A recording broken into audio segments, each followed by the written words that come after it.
What is up, my friends, and welcome into another edition of the PHOI Phillies podcast. We've made it to another Friday. Yes, a long, arduous week for me and you and probably just about everybody across the Delaware Valley as we have made it to another Friday. Your weekend is at hand, and you have another series for the Phillies to try to find a spark. And that's why the headline of today's game is Need a Spark, because this team is in desperate need of some offensive firepower, some offensive spark. This PHOI Phillies podcast is brought to you by our friends over at Bet365. Whatever the moment, it's never ordinary at Bet365. What's up, everybody? Tyler Zula here with you for the next hour. And it's a weird, it was a weird day yesterday. It was probably a really good day for the Phillies to have off yesterday because they just ended up getting swept out by the Mets. And everybody had frustrations boiling over. And I don't blame you, because it was a really, I think Andrew Frazier and I used the words lifeless and listless about 400 times to describe that series in the way that the Phillies played, really for the bulk of it, against the Mets. They had a four-run outburst in the top of the ninth in the one game against the Mets where Edwin Diaz had to come in and Bryson Stott hit the 3-run home run. And they picked up 4 runs in the ninth inning of that game. Other than that, the Phillies scored 4 runs in 27 innings against the Mets. They scored no runs in any of the other 8 innings in the first game. They scored 1 run in the second game over 9 innings. And they scored 3 runs over 10 innings in the finale in which they lost in extra innings after scoring a run in the top of the 10th.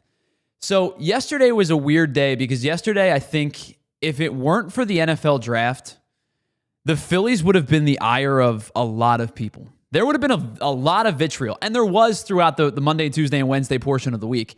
I think yesterday almost allowed Phillies fans and allowed Philadelphia sports fans a natural break from the team. I don't think a day off could have come at a better time for you and me as fans, because it was a really disgusting series against the Mets. And not only was it a bad series against the Mets, but they're now losers of 4 straight because of the way they lost to the Marlins on Sunday afternoon, where they blow the lead and end up losing an extra inning. So they lose 2 extra inning games. They lose a game in which they're lifeless for 8 innings, have a spark, score 4 runs, still lose. And then the following day, follow that up with 1 run over 9 innings.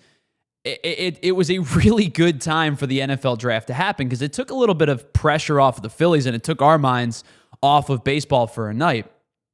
And I think it helped that the Eagles drafted a player that everybody seems to collectively really like in Jihad Campbell.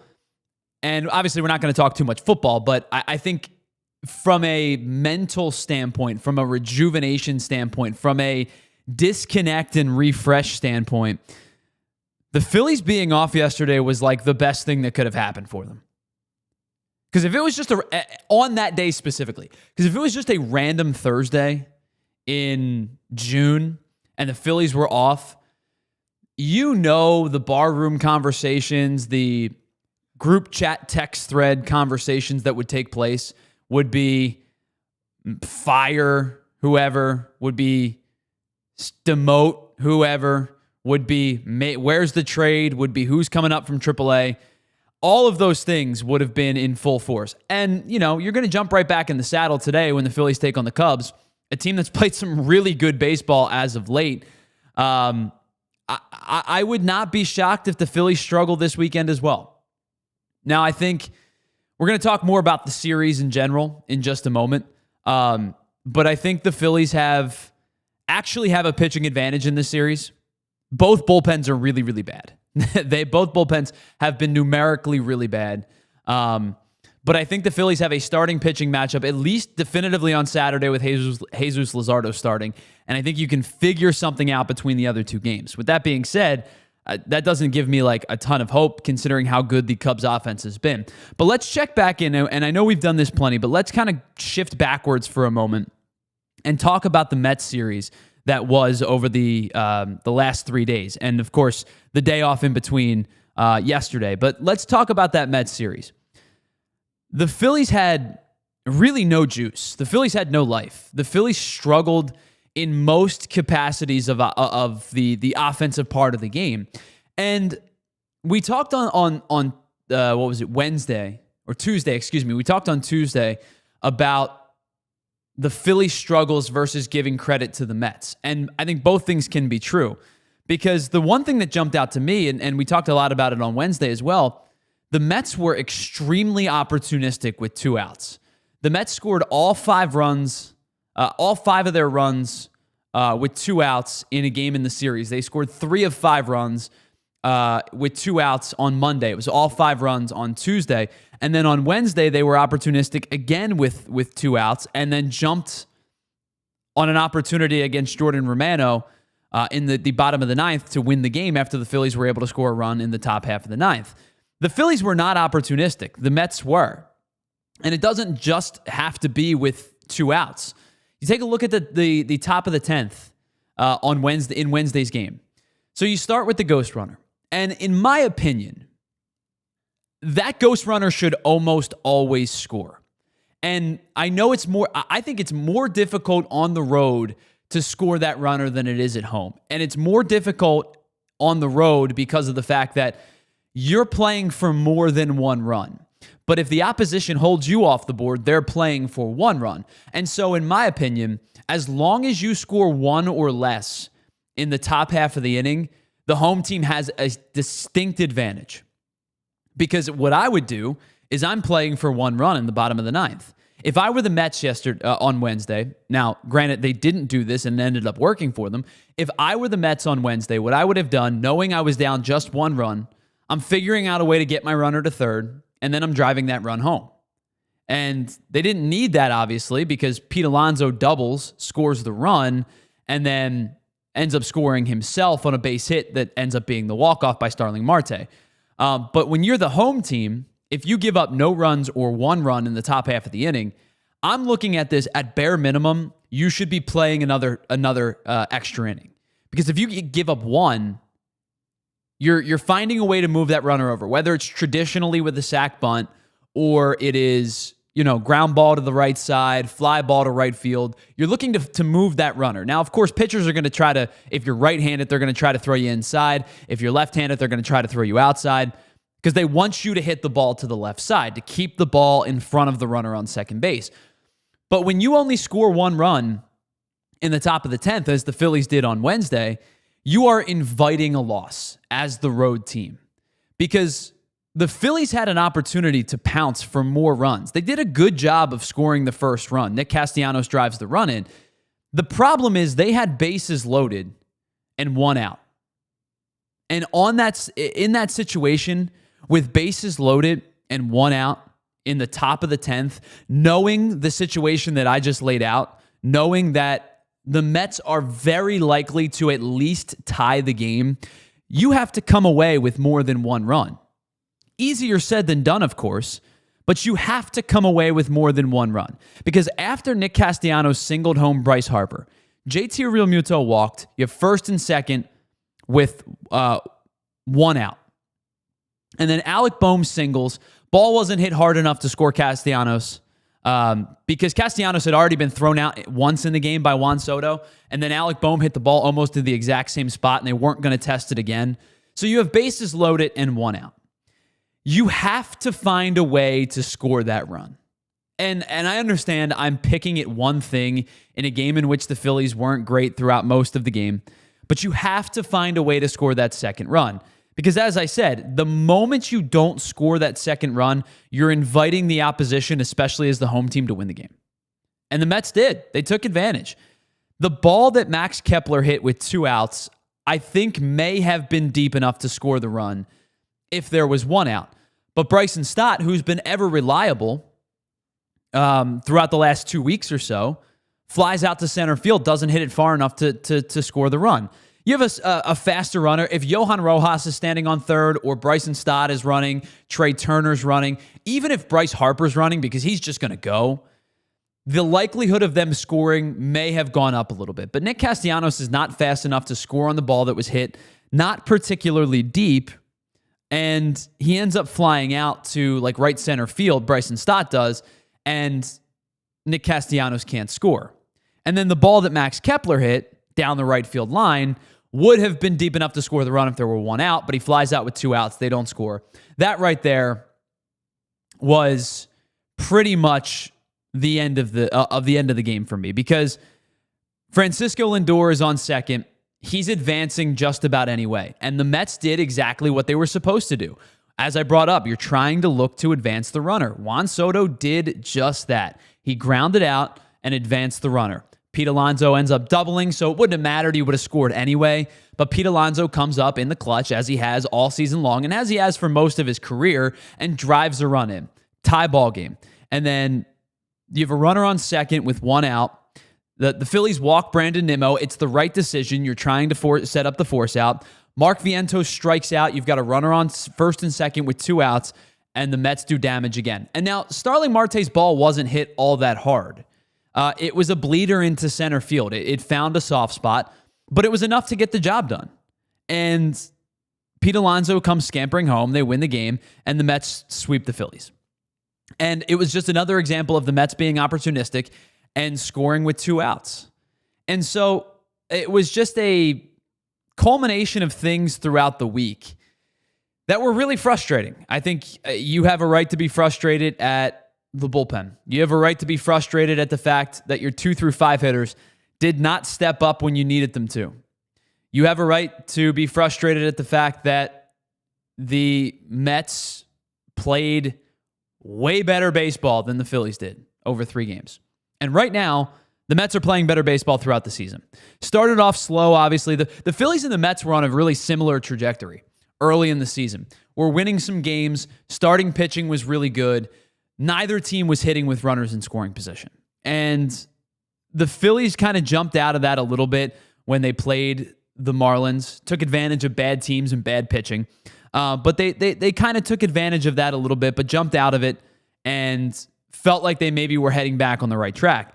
The Mets, meanwhile, after losing 2 of 3 to the Twins, swept out the Cardinals in 4 games, and then swept out the Phillies in 3 games. The Mets are on a 7-game winning streak now. And listen, you're 125 games left in the season, 130 games left in the season. I'm not going to sit here and say that the season's over or, should we hit the panic button? No, we shouldn't hit the panic button. But I think the Phillies need to kind of remove their heads from burying their heads a little bit, to put it nicely. I think you know the phrase that you probably want to use. But the Phillies need to remove their heads from burying them a little bit because they're already 5 games back of the Mets. And again, there's 130 games left to play. But the Mets, seemingly right now, are playing really, really good baseball. And the one thing that I was worried about with the Mets heading into the season, if I looked at it objectively, was the Mets starting pitching was concerning to me. Because the offense was going to hit. Soto, Alonso, Lindor.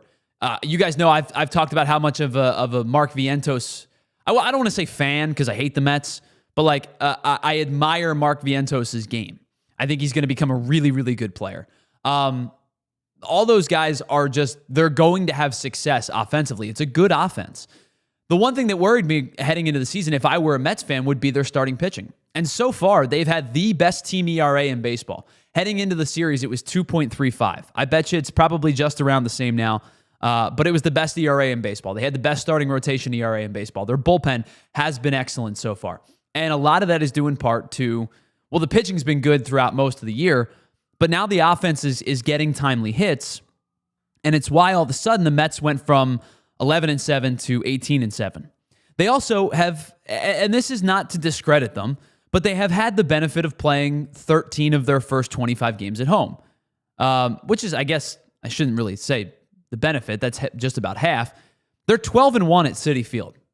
They don't lose at home. They're 6-6 on the road. But my thing's always been with baseball, if you play 500 ball on the road, if you go 41-40 on the road, and you play 50 and 30, you play 20 games over 500 at your own ballpark, that's 90 wins right there. You're a playoff team. Anything better on the road is a bonus. You get really good at home, like the Mets have been through the first 13 games. That's where you start to pull away early in the year, and you start to create some distance. It's what the Phillies did last year. The Phillies were excellent at home all year last year. They were 40 and 41 on the road. And the Phillies found a way early in the season to put some distance between themselves and the Braves, themselves and the Mets, because they were racking up wins at Citizens Bank Park and playing some really good connective baseball. Fell apart in the second half, obviously, but that's what the Mets formula right now has been is kind of exactly what the Phillies did last year. The Phillies, I believe last year, after 21 games, were 13 and 8. Let me go back and find that just to be 100% true. But I believe last year, after 21 games, the Phillies were 13 and 8. The Mets now are 18 and 5. So if you go to 25 games, the Phillies were 15 and 10. The Mets are outpacing the Phillies after 25 games in a year in which the Phillies at one point were 46 and 20. They were 24 games over 500 after 60, and the Mets are outpacing them. But the Phillies then, at 13 and 10 after 23 games, as I said, they were 46 and 20. They ended up going, what's that math? The quick math is 33 and 10 the next 46 games? We'll see if the Mets can go on a 33 and 10 stretch. I mean, that's really, really difficult to do. The May Phillies last year were one of the best teams I've ever seen. Like late April, early May was one of the best teams I've ever seen. Again, fell apart. But that's the difference between the Mets and the Phillies right now, is both teams have really good pitching, starting pitching, numerically starting pitching, right? I think the Phillies rotation is better than the Mets, and I think it'll show eventually. But both teams have really good starting pitching. What do the Mets have that the Phillies don't? Timely hitting and a good bullpen. Again, 130 games left to play. And I don't want to continue to harp on this because we can move past this series. But that's the difference between the Phillies and the Mets right now. That's the difference as to why the Phillies are 5 games back of the Mets right now, because the Mets have been timely. They've been successful in clutch situations. They've won a handful of overtime. They've won a handful of extra inning games, and their bullpen's been good. And the Phillies haven't done those things. The Phillies, if you look at Trea Turner and Bryce Harper this past series against the Mets, they had 2 hits combined. They weren't good. 2, 3, 4, and 5, I think, had 6 hits in the series. They walked about 4 or 5 times, which is fine, means they were on base, 10, 11 times. But they were 1 for 14 in the first game. They were 1 for 14 in the second game. So they were 2 for 28 heading into the third game. I would have to find you the numbers for the third game, and I apologize for not doing that. But they were 2 for 28 as a group, those 4 in the first 2 games. You can't win that way. You just simply cannot win that way. And that's the difference between why the Mets are succeeding and the Phillies are playing 500 baseball right now. All right, let's pause for just a moment. We're going to take a look and begin to start looking into, we're going to almost make the second portion of this show a pseudo pregame show, if you will, as the Phillies and Cubs get set to play at Wrigley Field for the first of 3 this weekend. First pitch is just over an hour away, so the second half of the show will be a little bit more of a deep dive pregame type of show. But before we do that, let's pause for just a moment, and we can tell you about some of our friends here at PHLY. All right, let's start with our friends over at Empire today, because we just talked about New York having a distinct home field advantage, and the Phillies did last year as well. But when you need your home flooring advantage, you want to head on over to Empire today, because flooring is all that they do. They're the pros when it comes to flooring. You're not heading over to the big box store, which may do a good job, but you're talking to somebody who worked in hardware yesterday, and maybe they were in furniture the day before or outdoor the day before that. People covering for each other while breaks are done. They may give you fine answers, but they're not the experts. They're not the pros. And Empire is exactly that. Flooring is all that Empire does. And that's when you want to get the best. You want to talk to the best, and you want to be treated to professional experience from start to finish. So I just kind of laid out why Empire is the best for your new floors, because they live and breathe flooring, and they'll be with you every step of the way. It really is a whole different ballgame. Their flooring experts bring the showroom right to your home so you can pick the right flooring and the right colors that will match your space. You're going to be able to see how your furniture in your house looks with the new flooring. And whether it's hardwood, tile, carpet, whatever you're thinking about installing, Empire is going to be with you every step of the way. They take precise measurements and have all of your questions answered by a professional, so there is no surprises when you get the job done. And with Empire today, you get clear upfront and all-inclusive pricing, and you can schedule installation as soon as the next day, because I know that you don't like to wait for the things that you want. So schedule a free in-home estimate today, because some things are just better at home. PHLY listeners can receive a $350 discount when they use the promo code PHLY. You heard that right, a $350 discount with the code PHLY. Restrictions do apply. Visit empiretoday.com/PHLY for full details. All right, let's talk about GLAT hair restoration for just a moment. I work with Johnny Marks each and every morning from 8 to 9 on Philly with John Marks, and John is a walking testament to the work that GLAT hair and GLAT hair restoration have done. They are an incredible operation if you're looking for hair restoration, but the thing about GLAT is they're not just going to push you right to hair restoration. They want to make you feel like you are one of one. And you're not just going to feel like another number or another client with GLAT hair restoration. You're going to feel like you. And that's the best thing that GLAT does, is they tailor a one-on-one experience for what you may need. They're going to walk you through the process from an initial consultation to the exact steps that you're going to be able to work with. And they may determine that you need hair restoration. And that's okay, because they're the best experts in the hair restoration fields. John Marks can attest to it. He loves the way that his hair looks, and he has GLAT hair restoration to thank. But it may not be time for hair restoration yet. You can do some other forms of hair loss prevention, whether it be TED treatment or some extra hair therapy, whatever it might be. GLAT hair restoration is going to be there for you every step of the way. They also offer you incredible follow-up care. So once you're done your procedure or done your meet with them, they're going to follow up with you to determine what the next best steps are, what the best prevention is, and how to keep your hair exactly the way that you want it. So if you'd like more information and you're ready to defend your hairline today, visit GLATHairMM.com, or of course you can call them or text them at any time of the day, 610-980-4000 to get started. All right, welcome back to the PHLY Phillies podcast here. Tyler Zulli. It is the PHLY Phillies podcast brought to you by our friends over at Bet365. Whatever the moment, it's never ordinary at Bet365. Hello to D-Rels, K-Red, Molly and Barkley's Life, everybody in the chat. All right, so before we turn our attention to a pregame type of show, I did this last year a little bit. I know Jamie and I talked about this a lot. And so anytime that Wrigley Field comes up, it is a conversation of the historical aspect of Wrigley Field. And I mean this with no disrespect. I mean this to say I understand the history of Wrigley Field. I understand what it means to the hallowed grounds of Wrigley Field, what it means to the history of baseball. Ernie Banks, Mr. Cub played there. Some greats across the history of baseball, whether it be Cubs or Cardinals, Stan Musial, have played there.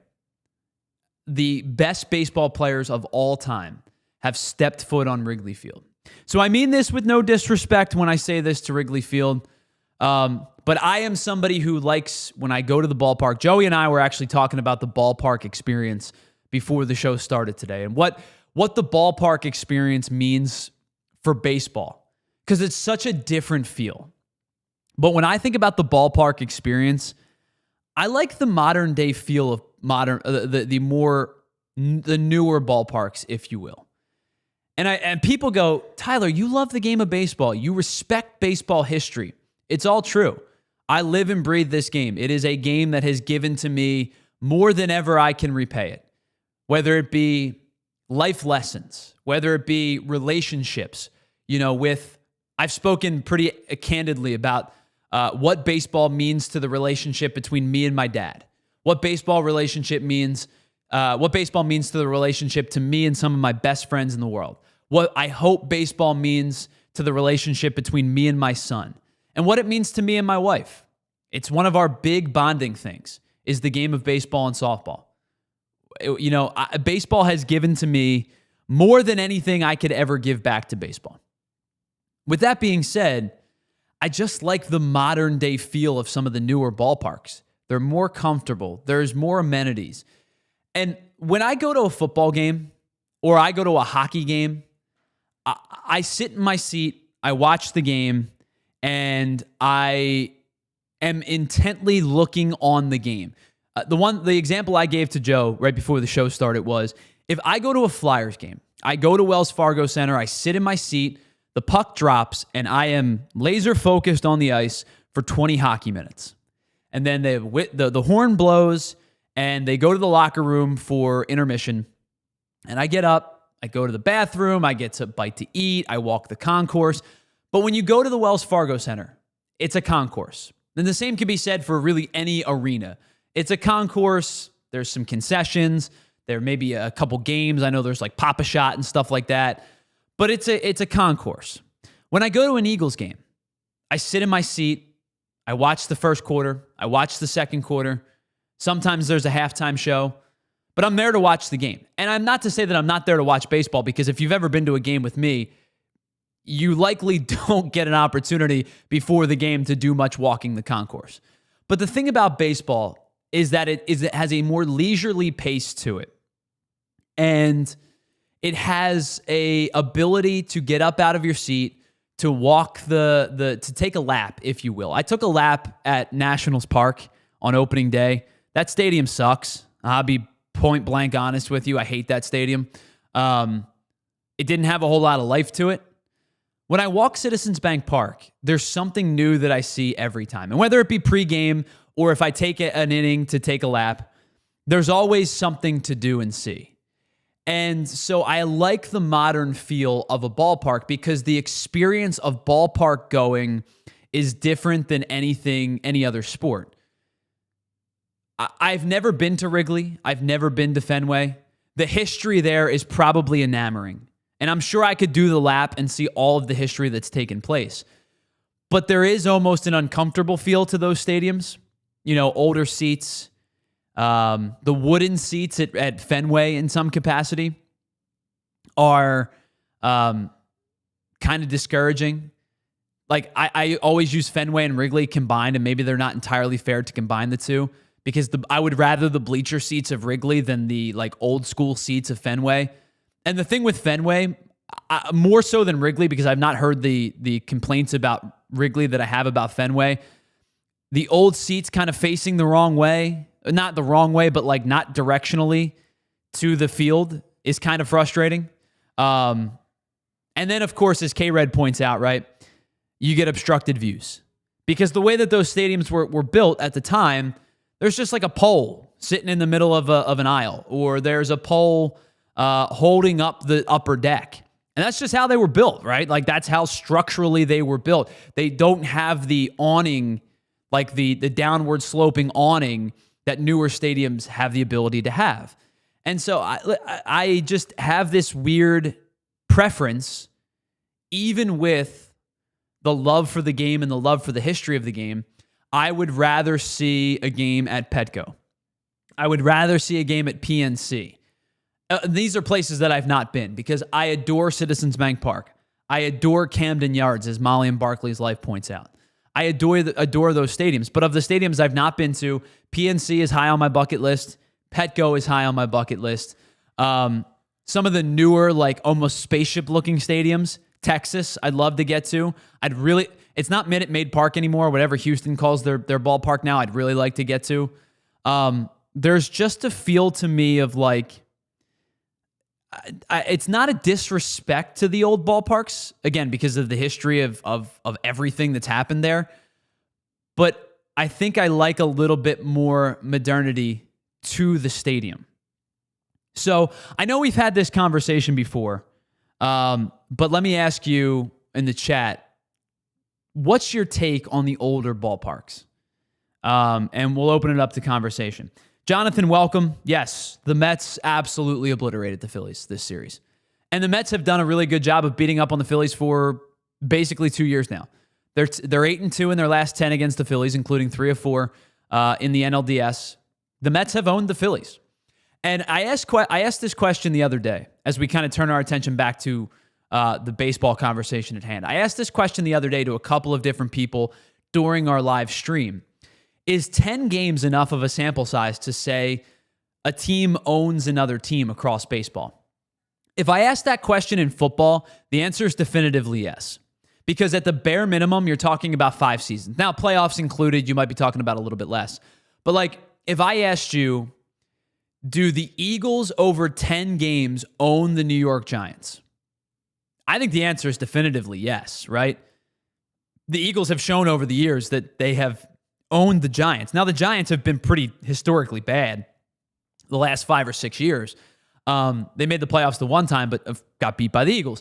So I think over a 10-game sample size in the NFL is easily enough of a sample size to say that team owns another team. 10 games in Major League Baseball, maybe not enough to have that conversation, but it's probably getting to that point. The Mets are 8-2 against the Phillies over the last 10 games. The Phillies have not felt very competitive against the Mets in most of those games. And even when they had a little bit of a rally on Monday night, they had to try to come back from 5 down in the top of the 9th. If they're down 2, that rally feels more tangible. It feels like there is life because, you know, if they score 4, they take the lead. It was a nice consolation on Monday to say, hey, the Mets had to use Edwin Diaz. They probably didn't want to, but they had to because the Phillies were able to mount a rally.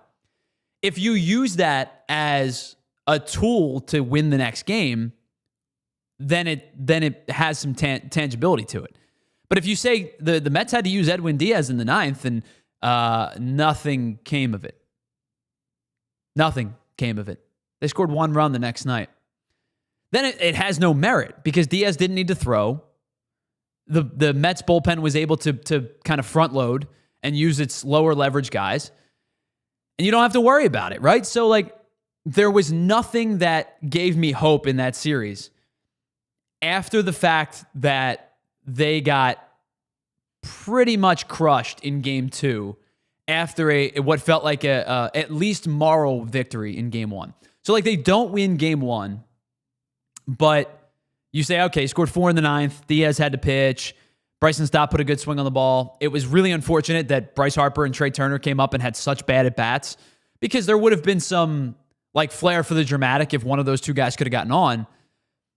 Then you go and score 1 run the next night. And then you go and score 3 in extra innings and 2 in the first 9.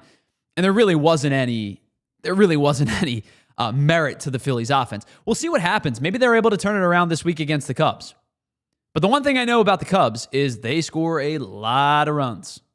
It's going to be a high-scoring series. Or the Phillies pitching staff is going to have to be really, really good. All right, let's check in really quickly on the chat to see about what people are thinking in the newer versus old ballpark. K-Red says, prefer the new ballpark, but only have been to CBP and Fenway. So, K-Red, you have almost polar opposite experiences where, yes, Citizens Bank Park is 21 years old, which is crazy to say, but it feels much newer because they've done a lot of renovation to it, obviously updated the scoreboard multiple times. The out-of-town scoreboard no longer exists. They have the advertisement. It feels still new, and then you've been to one of the 2 oldest ballparks in baseball, so a very distinct feel. Let's see, who else? Molly and Barkley's Life. The older parks are nice, as I said, but the new ones have the old feel with the choices you get today. And I think that's the exact right ballpark for me. And maybe I use the term like the spaceship ballparks, right? The what is it, Globe Life Park. Even Miami feels like it kind of almost has a spaceship feel to it. The ballparks that have been able to incorporate old school feel with new school stuff seem to be the best ballparks. Camden Yards was the first. That park's almost 30 years old, and it still is gorgeous. PNC did it. Citizens Bank Park has done it. The one ballpark that I'm interested to get to because I don't know how it feels is the newer Busch Stadium. And that is interesting to me because I would like to see how that plays out because it does have a little bit of newer stuff with old school Busch feel. And then Molly and Barkley's Life follows up, asks the question, says it's good enough sample size to say that it is a butt whooping. 8 out of 10 games. It's real. It does exist. All right, so we're going to turn our attention to the Cubs series in just a second.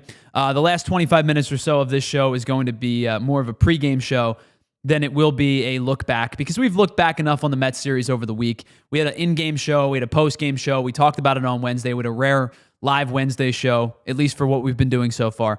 So let's turn our attention to the Cubs series in just a second. But before we do that, let's pause and tell you about some of our friends here at PHLY. Excuse me. Let me tell you about some of our friends at PHLY, including Game Time. Game Time is the ticketing partner of the PHLY staff. I can't tell you how many of our PHLY staff have used and said that Game Time is the best secondary market out there, myself included. I know Jamie's used it. I know Bill Matz has used it. I've used it. It is the secondary ticket market of our choice for a reason, because they offer incredible features on the app. It's an easy app to use, right? The navigation portion of the app is easy to use, and they offer one-tap payments once you pay for the first time. You don't have to go through the whole process of first name, last name, address, email, phone number. One-tap payments allow you to make quick and easy payments so you don't lose out on the seats that you want to buy. And speaking of the seats that you want to buy, they offer the best 3D view in all of ticket marketing. So you have the best opportunity to see exactly where you're going to sit if you do head out on the road and go to one of these stadiums that we were just talking about, maybe one of the older stadiums.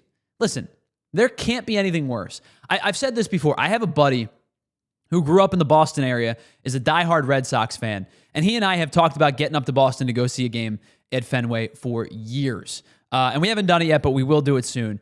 And I said to him, listen, if we're going to do this, I need to know where we're going to sit before we go, because I don't want to sit in an obstructed view seat. I don't want to sit behind a pole. So we use the Game Time app and we kind of map out exactly where we're going to sit to avoid those exact problems. But it's not just that feature that makes the Game Time app the best ticketing purchasing app in the market. They offer last-minute tickets and zone deals, so you're going to get some of the best deals in all of the market. And speaking about deals, they have the lowest price guarantee, or Game Time will credit you 110% of the difference. Game Time ticket coverage has the best ticketing coverage in all of ticket buying as well. So whether it's a job loss prevention or ticket game cancellation or event cancellation, Game Time is always going to have your back. So take the guesswork out of buying tickets with Game Time. Download the Game Time app, create an account, and use the code PHLY for your first purchase, for $20 off your first purchase. Terms apply. Again, create an account and redeem the code PHLY for $20 off.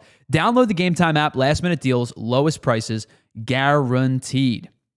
You want to talk about saving some money and saving for the future? There is no better savings goal and no better savings goal than having financial literacy, and that is with our friends over at TrueMark Financial Credit Union. It is Financial Literacy Month, and it doesn't matter if you're thinking about helping your kids with financial literacy or you yourself need a little bit more knowledge on how to save versus how to spend and how to grow your wealth and grow your savings account and things like that. TrueMark is the app to use to get in on all of that savings process, whether you're thinking about buying a house, saving for your future, thinking about helping your kids save for college, whatever the case may be. TrueMark Financial Credit Union has the best app in all of financial savings. And the Greenlight app is one that I can't recommend enough if you have kids. It is a game-changing app where they have the ability to track their spending, see their savings goals, and even get an allowance from you. It's all right there at your fingertips. So here's exactly what happens. They get a debit card,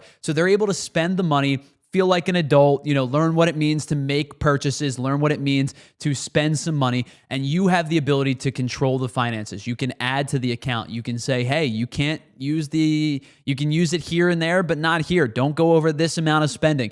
All of the ability to control those finances are at your fingertips, but your kids are going to learn about saving and spending and what it means to own up to the benefit of $1. So if you're looking for ways to teach your kids some financial play this financial literacy month, I cannot recommend the Greenlight app enough. It's like it's like training for life's biggest game. So head on over to TrueMark.com/Greenlight to get all the details and sign up today. Don't miss your chance to set your kids up for financial success. Welcome back to the PHLY Phillies podcast here on PHLY, brought to you by Bet365. Whatever the moment, it's never ordinary at Bet365. K-Red says, got his son Tyler, the Creator, tickets on Game Time. And the transfer process is super easy. My mom actually bought me concert tickets for Christmas on the Game Time app, and we transferred it, and it was done in like 5 seconds. And so she just went in, bought the tickets, and said, "Hey, Merry Christmas, here you go. Here's the code." And when I get the tickets, I'll send them over to you. All right, before we turn things over to the pregame portion of the show, I do want to follow up on a couple of the comments. Jonathan says, "Love LA Angels center field background. It looks so cool." Jonathan, actually, it's funny. The Angels are one of the few stadiums, and I think people actually forget this.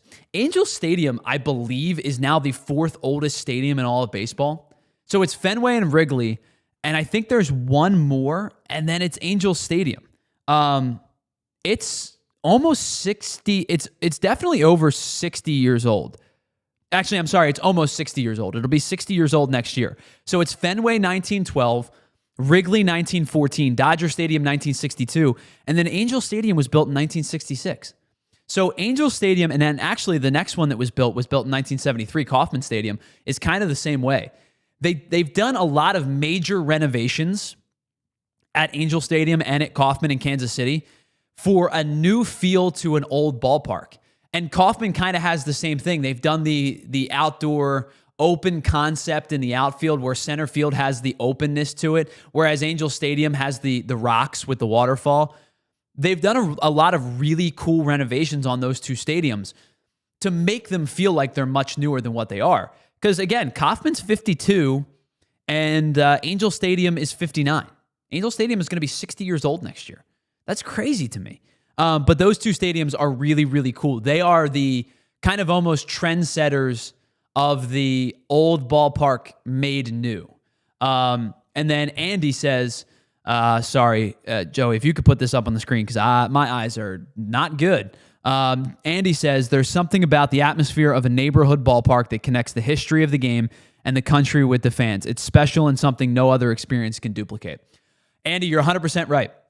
And that's why I prefaced everything I talked about with the respect for the history of the game is there, because that's what ballparks used to be. They were built on city blocks, right? Shibe Park was the same way here in Philly. Ebbets Field.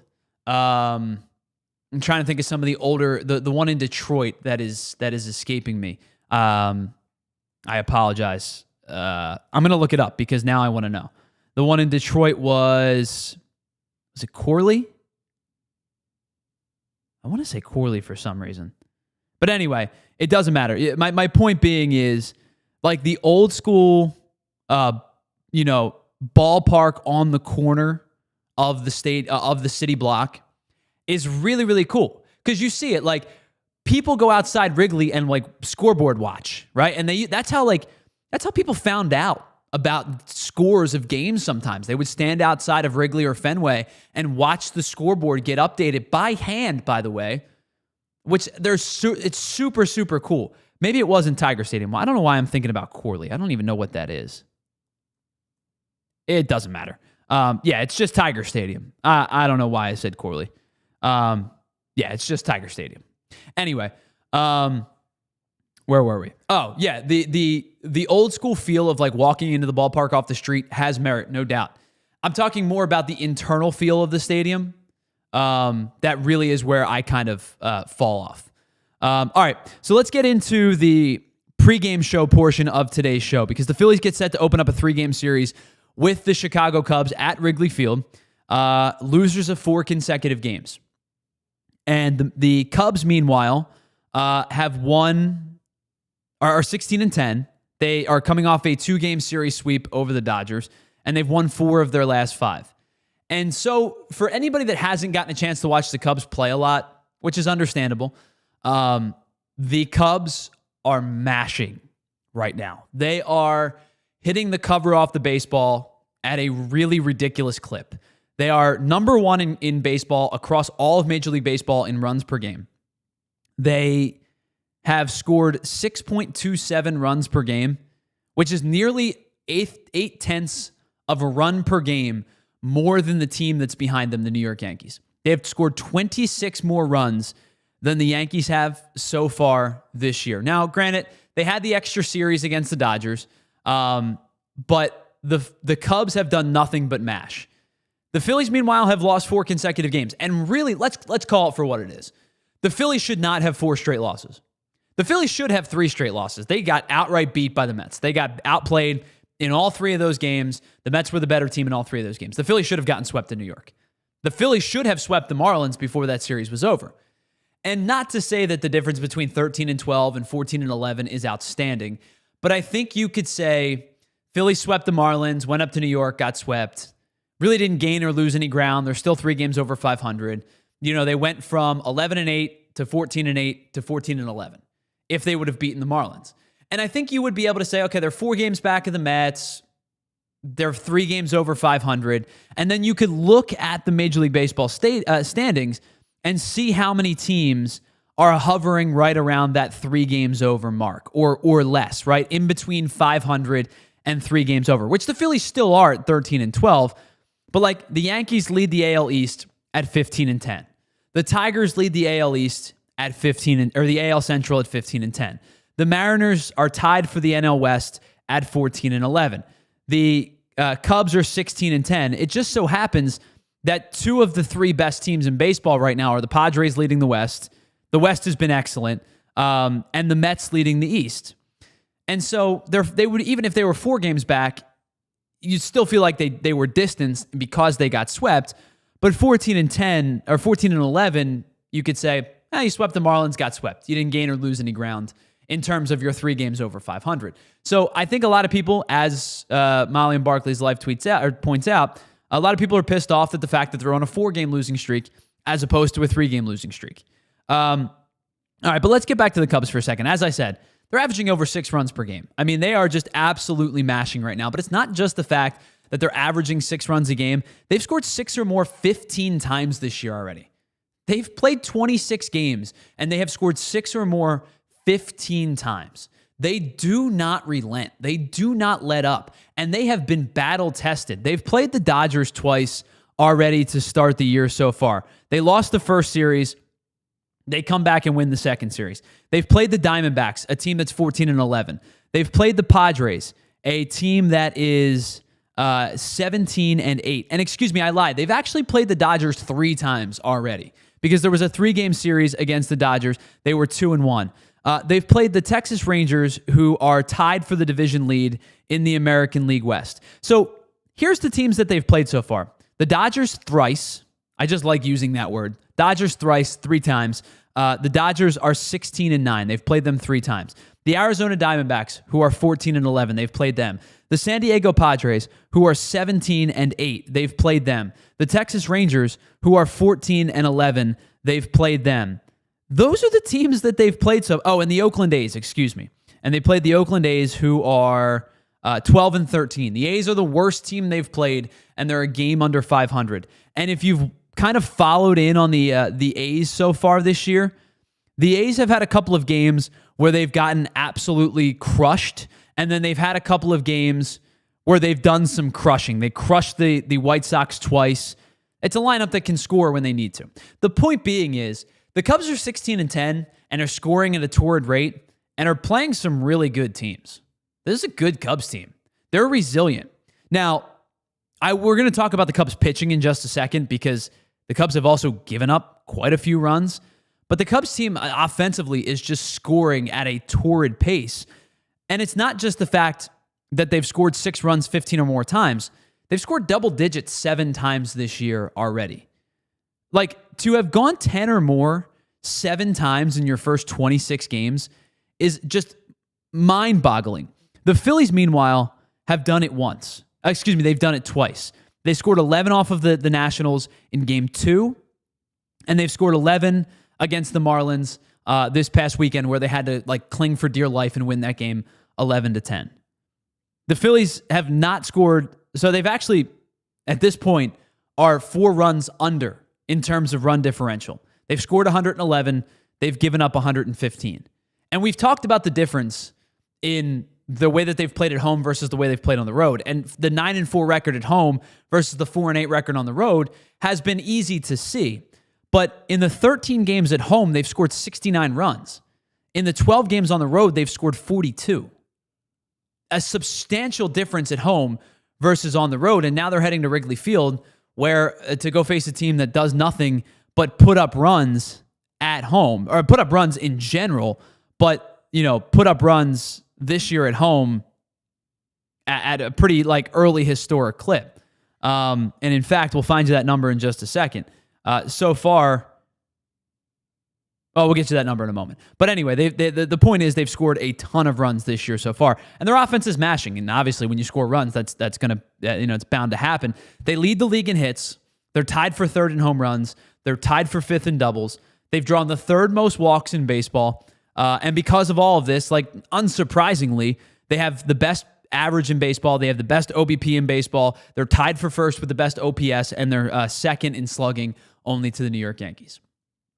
All this team does is hit and hit and hit and hit. And you get my point. They're like the freaking Energizer Bunny, where all they do is just keep going and going and going and going. But the thing with the Cubs that has been the most exciting, to watch as a baseball fan, Kyle Tucker, right? He's at the top of the lineup, or not the top of the lineup, but he's the top. He's their cog. He's what makes them go. They acquired him this offseason. He's hitting .314. He has an OPS well above 1. He's got 7 home runs, and he's in 4th place in RBI so far this season with 25. Only Pete Alonso, Aaron Judge, and Wilmer Flores have more RBI than Kyle Tucker does. But they go up and down the lineup. They don't strike out a ton. As a team, they get on base at a pretty ridiculous clip. And they've gotten more from guys than we would have expected. And this, by the way, comes with Dansby Swanson, their shortstop, hitting .197. He's really been the only guy who's not producing. But you go up and down their lineup. Miguel Amaya is their catcher. Their most used catcher right now, because Carson Kelly has been injured. But Miguel Amaya at 15 games, 278. Michael Busch, 25 games, 306. Nico Horner, 22 games, 302. Ian Happ, 26 games, 268. Pete Crow Armstrong, 26 games, 294. Kyle Tucker, 26 games, 314. Seiya Suzuki, 22 games, 276. Carson Kelly, who has been excellent for them, was hitting 342. And again, that leaves out the fact that Dansby Swanson has played every game for them, and he's hitting a below the Mendoza line. That leaves out the fact that Matt Shaw, who started the year as their everyday third baseman, has been sent back down to AAA Iowa because he was hitting 172. This is a team that, despite the fact that 2 of their everyday starters to begin the year are hitting sub 200, have the best batting average across baseball. They have OBPs of 385, 347, 352, 423 in Kyle Tucker's case, 354 Seiya Suzuki. This offense is just mashing right now. They're just continue to go and go and go. To me, though, the revelation of this offense so far this year has been the maturation of Pete Crow Armstrong. He was awful in the first half of the season last year. I couldn't hit a beach ball if you tossed it up to him. And then last year, he got more selective. The strikeouts went down, and he's been more and more improved with his plate discipline. And because of it, his numbers have gone up. And this year, he's off to a really good start as well. As I said, he's hitting 294. He's second in stolen bases across baseball at 10. Only O'Neal Cruz from the Pirates has more. This offense as a collective unit has been awesome. Now, the pitching staff has left a little bit to be desired, specifically their bullpen, and we'll get to that in just a second. But as a team, they've given up the 6th most runs across baseball at 120, and they have been pretty susceptible to the long ball. I think they're 27th in baseball, which means they've given up the 4th most home runs at 32. Only the Rays, the Brewers, and the Blue Jays, as a staff, have given up more. The pitching staff has had questions at times. Shota Imanaga has been awesome. He's got a 2.35 ERA. Matt Boyd has actually been excellent as well in his 5 starts. He has a 2.54 ERA, but there are other starters in their 11 appearances, their 14 appearances. Jamison Tyone has a 4.3. Justin Steele, who now has hit the IL, has a 4.6. And Ben Brown, who has 5 appearances, 4 starts, has a 4.57.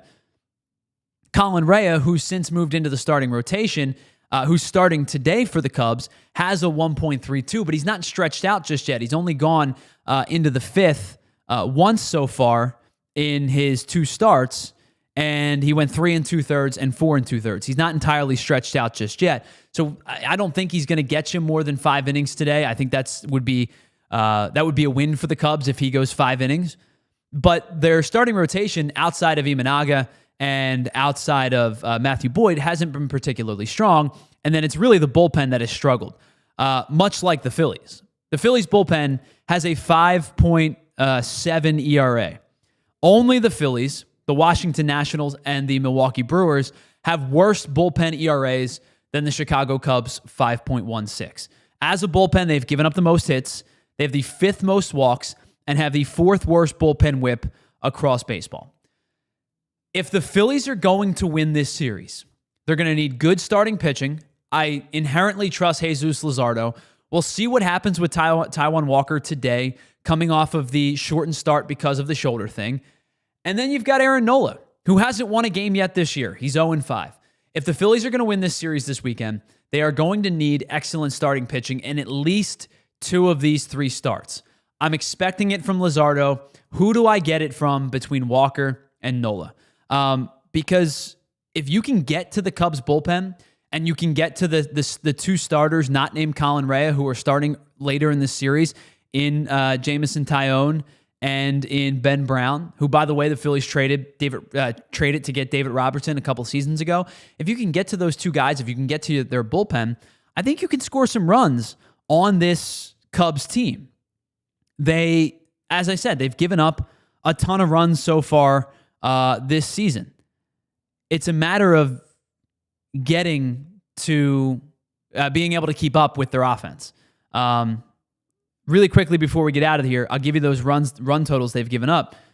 As I said, they've scored a ton of runs at home, 79, but they've actually scored more runs on the road at 84. They've given up more runs at home as well, 64. They've given up 56. They are 43. They have a plus 43 run differential, but like I said, they've given up 120 runs this season. So the moral of the conversation as the Phillies get set to take on the Cubs in just about 20 minutes, you're going to have to score some runs in this series. They scored 4 runs in Game 1 against the Mets, 1 run in Game 2, and 3 runs in Game 3. Scored 8 runs in 3 games.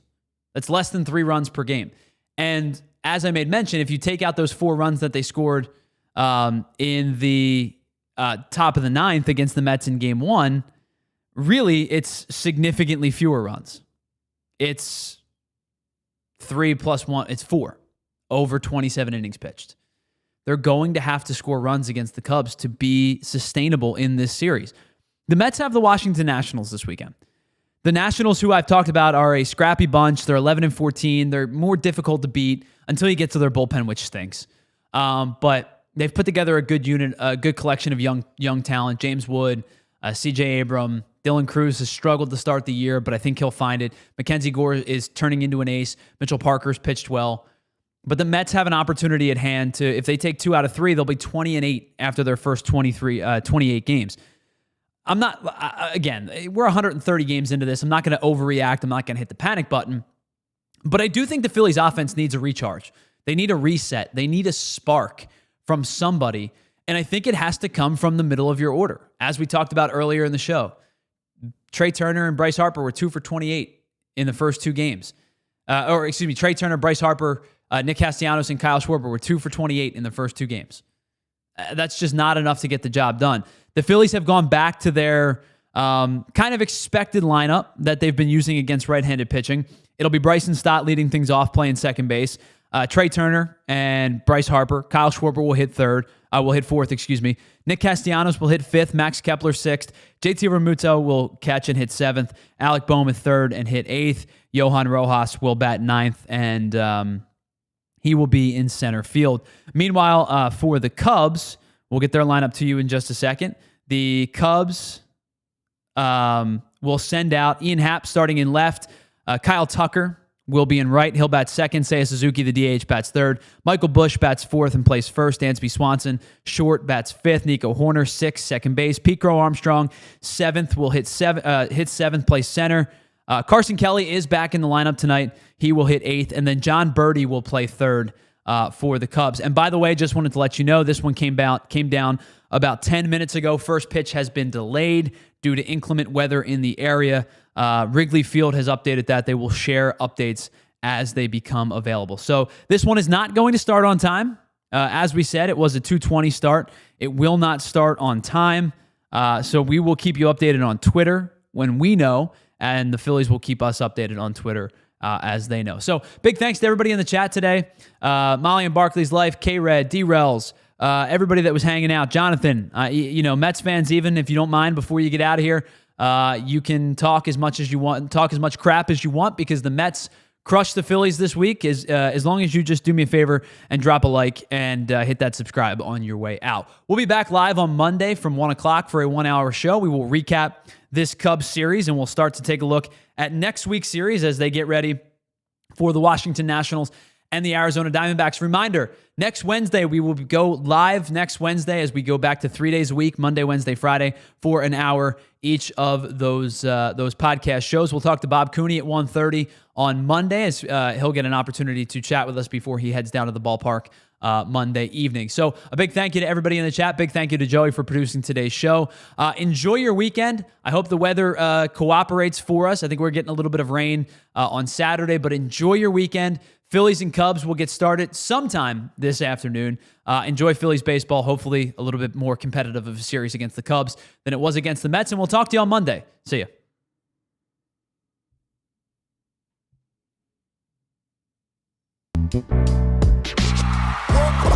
We all silly like the mayor.